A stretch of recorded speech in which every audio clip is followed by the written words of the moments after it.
লক্ষ্মীর ভান্ডারের জন্য 26,700 কোটি টাকা রাখা হয়েছে। এছাড়াও রূপসী থেকে শুরু করে আপনার বাংলার বাড়ি তো মেয়েরাও পায়, স্বাস্থ্যসাথী তো মেয়েরাই হেড অফ দ্য ফ্যামিলি, এখানে হাজার হাজার কোটি টাকা রাখা হয়েছে। নিরাপত্তা এর মধ্যে ইনক্লুড হয়ে যায়, নিরাপত্তাটা already included in the police budget. খ্রিস্টানদের জন্য তারা যখনই আমাদের গেভিয়ার্ডের ওরা মানে রিকোয়েস্ট করেছে, সেটাও কিন্তু আমরা করেছি। আপনারা দেখেছেন সেন্ট জেভিয়ার্স কলেজকে জমি দেওয়া হয়েছে, তারা ইউনিভার্সিটি করেছে। কলকাতা ইউনিভার্সিটিকে রাজারহাটে জমি দেওয়া হয়েছে এডুকেশন হাবে, তারা ইউনিভার্সিটি করেছে। প্রেসিডেন্সিকে জমি দেওয়া হয়েছে, তারা নতুন ইউনিভার্সিটি করেছে। ইনফোসিস কদিন আগে আমরা সিলিকন ভ্যালি একটা তৈরি করেছি। আমার প্রথমে ডিমান্ড ছিল 100 একর জমি, 100 একর পার হয়ে গেল, এবার আমরা দিলাম 200 একর। সেই 200 একর জমির মধ্যে প্রায় সম্পূর্ণটাই প্রায় ভর্তি হওয়ার মুখে, এবং আইটি সেক্টরে পুরো হাজার হাজার জব ক্রিয়েশন হয়েছে। মোট 75,000 ছেলে মেয়েরা আইটি হাবে কাজ করবে। এছাড়াও আমার লেদার হাব ইন্ডিয়ার হাব হয়ে গেছে, সবাই এখানে চলে এসছে। প্রায় 7.5 লক্ষ, 5 লক্ষ কাজ করছে, 2.5 লক্ষ ছেলে মেয়ে আরো কাজ করবে, প্রায় 7.5 লক্ষ। এগুলো কিন্তু এমএসএমইর মধ্যে পড়ে। তাছাড়াও কয়েকটা ভিশন আপনাদের আমি বলি।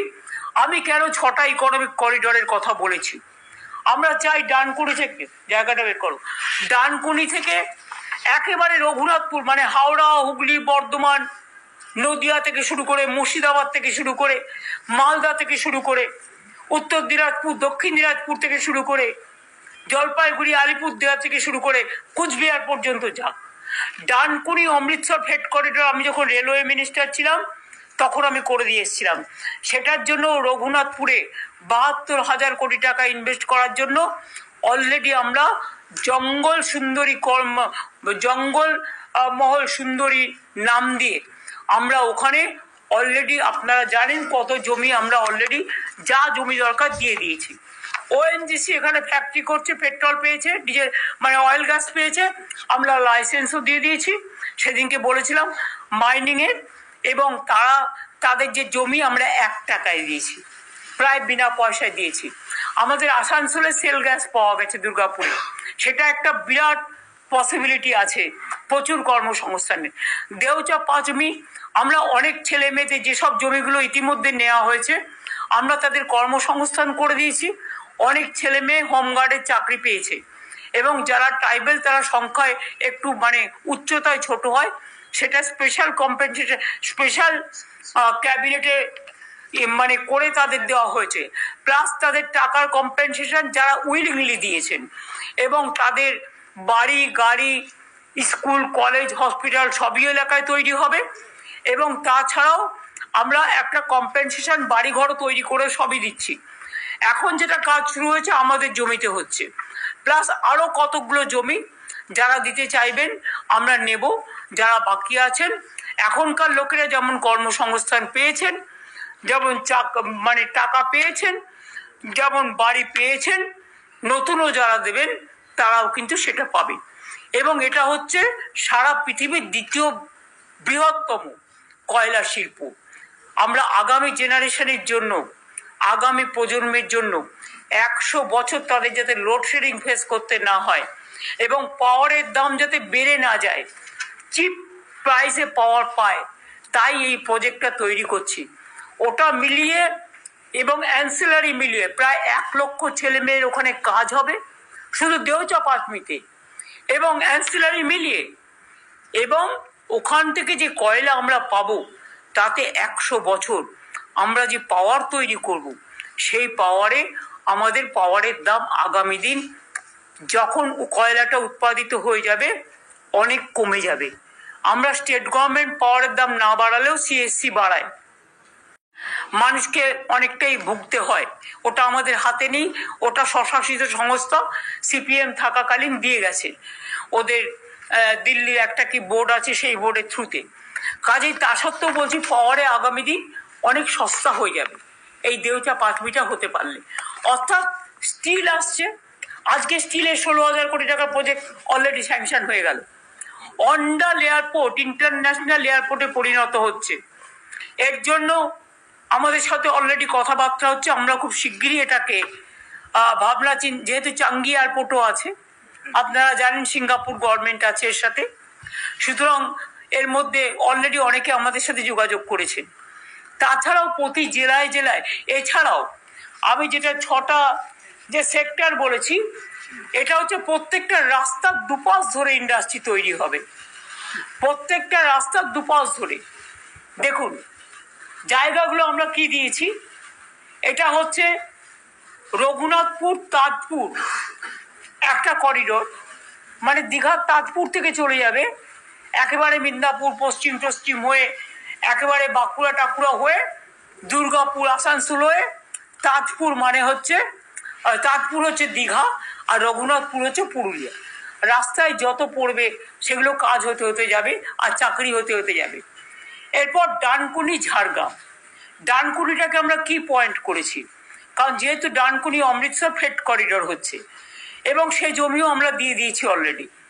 এবং ডানকুনি ঝাড়গ্রাম অর্থাৎ আমার জঙ্গলমহল কভার হচ্ছে, ওদিকে পুরুলিয়া বাঁকুড়া মিদনাপুর ইস্ট মিদনাপুর ওয়েস্ট সব কভার হচ্ছে, বর্ধমান হুগলি হাওড়া।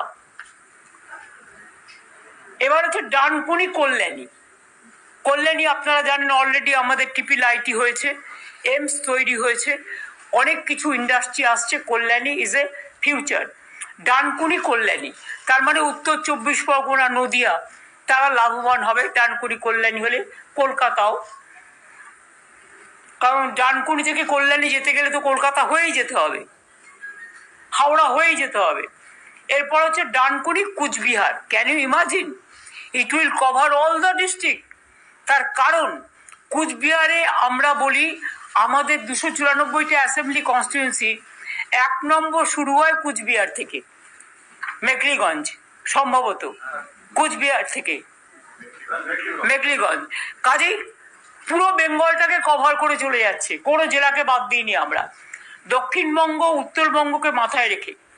এছাড়া খড়গপুর মোরগ্রাম, মোরগ্রাম হচ্ছে বীরভূমে পড়ে, রামপুরহাটের পরেই মোরগ্রাম। খড়গপুর মোরগ্রাম এবং গুরুডি, মানে খড়গপুর থেকে আবার মিদনাপুর ইস্ট হয়ে চলে যাবে বর্ধমান বীরভূমের ওই দিক দিয়ে। এরপর আর একটা হচ্ছে পুরুলিয়া জোকা, অর্থাৎ পুরুলিয়া থেকে শিল্পটা হতে হতে হতে হতে জোকা বেহালা পর্যন্ত চলে যাবে। এইভাবে মানচিত্র করা হয়েছে, land map land use policy করা হয়েছে।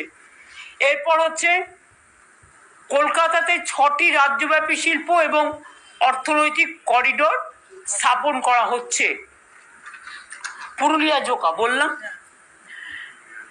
হ্যাঁ এছাড়াও হচ্ছে জোকা এবং কলকাতা, পুরুলিয়া জোকা কলকাতা, 6টি রাজ্যব্যাপী শিল্প এবং অর্থনৈতিক করিডোর স্থাপন করা হচ্ছে। বিশেষ করে ভৌগোলিক ব্যবস্থাটা দেখে এবং বিশেষ করে জেলাগুলোকে প্রাধান্য দিয়ে গ্রামীণ অর্থনীতি এবং গ্রামীণ শহরের অর্থনীতি, কলকাতার অর্থনীতি, শহর এবং গ্রামকে মিলিয়ে দিয়ে এমপ্লয়মেন্ট সৃষ্টি হলে গ্রামও উপকৃত হয়, শহর উপকৃত হয়। তাই এতে অনেক মানুষ, অনেক লজিস্টিক্স তৈরি হবে। এবং আমরা ল্যান্ড ম্যাপ তৈরি করেছি, ল্যান্ড ইউজ পলিসি তৈরি করেছি। এবং এছাড়াও 4টি করিডোরের জন্য প্রাথমিক প্রকল্প হিসেবে আমরা জমি দেওয়া ছাড়াও 4,400 কোটি টাকা রেখে দিয়েছি প্রাথমিক ব্যয় হিসেবে। এবছরই 1,000 কোটি টাকা বিনিয়োগ এখানে হচ্ছে। অনেকে বিনিয়োগ অলরেডি করেছে, অনেক বড় বড় কোম্পানি। জঙ্গল সুন্দরী কর্মনগরী হচ্ছে ওটা। এর ফলে এই যে আপনাদের আমি বললাম যে কয়লা, steel, airport, freight corridor, cluster, leather hub, SAIL gas, ONGC সব কিছু মিলিয়ে প্রচুর কর্মসৃষ্টির আমরা আরো কর্মসংস্থান করতে চাই। কারণ অনেক জায়গায় আপনারা দেখতে পাচ্ছেন আমাদের লোকেরা কাজ করতে গেলে তাড়িয়ে দেওয়া হয়। অন্যান্যরা যখন আমাদের কাজ করতে আসে আমরা তাদের কিন্তু আহ্বান জানাই। আমরা কিন্তু কারো কোনো দক্ষতাকে কখনো ছোট করে দেখি না, কিন্তু আমাদের লোকেরা আমাদের এখানে অন্য জায়গায় কাজ করতে গেলে তাদের তাড়িয়ে দেওয়া হয়, তাদের মেধাটাকে প্রাধান্য দেওয়া হয় না, তাদের যোগ্যতাকে প্রাধান্য দেওয়া হয় না, কিন্তু আমরা এটা দিই। তাছাড়াও মনে রাখবেন, Nadi Bandhan, it's a important program for future. একদিকে গ্লোবাল ক্যালামিটিস চলছে, ন্যাচারাল ক্যালামিটিসকে রুখবে। দুই হচ্ছে প্রকৃতিকে সদ্ব্যবহার করে নদীগুলো বড়র সাথে ছোটকে মিশিয়ে দিয়ে আমরা যেমন একটা প্রোগ্রাম অলরেডি তৈরি করেছি, সৃষ্টিশ্রী প্রকল্প, অনুর্বর জমিকে উর্বরতায় পরিণত করে অনেক কর্মসৃষ্টি করেছি, মাটির সৃষ্টি প্রকল্প। কাজেই এইরকম মনে রাখবেন, এই প্রকল্পটাও অনেক জীবন জীবিকা তৈরি করবে। এখন আমরা 100% লোকের মধ্যে 10% লোক রেশন নেয় না, যাদের প্রয়োজন পড়ে না হয়তো, কিন্তু তাদের জন্য একটা আইডেন্টিটির জন্য একটা কার্ড দিয়েছি আলাদা। কিন্তু 90% লোক মনে রাখবেন আমাদের এখানে খাদ্যে টোটাল টাকাটা পায়। এতে আমাদের যে টাকাটা দিতে হয় সেটা ম্যাক্সিমাম। এই যে কালকে বলছিলেন জলজীবন মিশন, জলস্বপ্ন, কেন জলস্বপ্ন? এই কারণে যে আমরা জমি দিই বিনা পয়সা, আমরা জমি কিনি, জমি আমরা দিচ্ছি, আমরা ডাইরেক্ট 40% টাকা আরো এক্সট্রা দিচ্ছি, মেনটেনেন্স আমরা করছি, খারাপ হয়ে গেলে আমরা দেখছি। সব মিলিয়ে যদি দেখেন তাহলে দেখবেন সংখ্যাটা আমরা 90% দিচ্ছি আর ওরা 10% পরে ওদের, কারণ ওরা দিয়ে খালাস কিছুটা, কিন্তু বাদ বাকি দেখবে না। তো আপনার ঘর যদি আপনি একটা কেনেন, তাতে যদি আলোটা বন্ধ হয়ে যায় তখন তো আপনাকেই সারাতে হয়। আপনার যদি জলের পাইপটা খারাপ হয়ে যায় আপনাকেই তো জলের পাইপটা বদলাতে হয়। সুতরাং এটা টোটালটাই আমরা করছি। এবং এক একটা, আপনারা জানেন, এক একটা স্টেটে এক একটা নাম হয়। তামিলনাড়ুতে যে নামটা হবে বাংলায় তো সে নামটা হবে না, এটা ওদের রিজিওনাল ল্যাঙ্গুয়েজ। আপত্তির কি আছে? যদি কেউ তার ভাষায় তার নামকরণটা করে, কেন দিল্লি একটা চাপিয়ে দেবে এবং তার চাপে তার মতো নাম আমায় করতে হবে? বাংলার কি ঐতিহ্য নষ্ট হয়ে যাবে? বাংলার ভাষা কি নেই?